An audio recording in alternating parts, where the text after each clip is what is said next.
যারা আইপিএল বা 20 ওভারের ক্রিকেটের ভীষণ বড় ভক্ত তারা এই ভিডিওটা না দেখলেও চলবে, কিন্তু যারা 50 ওভারের ক্রিকেট বা ওডিআই এর ভীষণ ভক্ত তারা অবশ্যই এই ভিডিওটি দেখবেন। রোহিত শর্মা এদিনকার সেই বিরল গোত্রীয় 10 ক্রিকেটারের লিস্টে নিজেকে এমনভাবে বসিয়ে দিলেন দ্বিতীয়তম স্থানে, যে রেকর্ড বিশ্ব ক্রিকেটে আর কারণ নেই।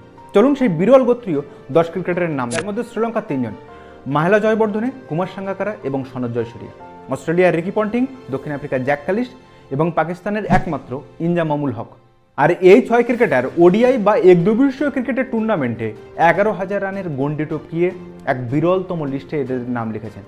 কিন্তু ভারত থেকে কতজন আছেন জানেন? সবচেয়ে বেশি 4 জন। আর এর কারা জানেন? দি গ্রেট সচিন রমেশ তেন্ডুলকার, অফসাইডের ঈশ্বর সৌরভ গাঙ্গুলি এবং সবচেয়ে কম ইনিংসে এই 11,000 রানের গন্ডি টপকানো দ্য গ্রেট কিং কোহলি, ওডিআইয়ের আমি বলি সর্বসেরা ক্রিকেটার। আর এরপরে আছেন সেকেন্ডে দ্য হিটম্যান রোহিত শর্মা, 261 ইনিংসে এদিনকার বাংলাদেশের বিরুদ্ধে এই রেকর্ডে পৌঁছলেন। তো আশা করি বুঝে গেছেন যে রোহিত গুরুনাথ হিটম্যান শর্মা আসলে কি জিনিস।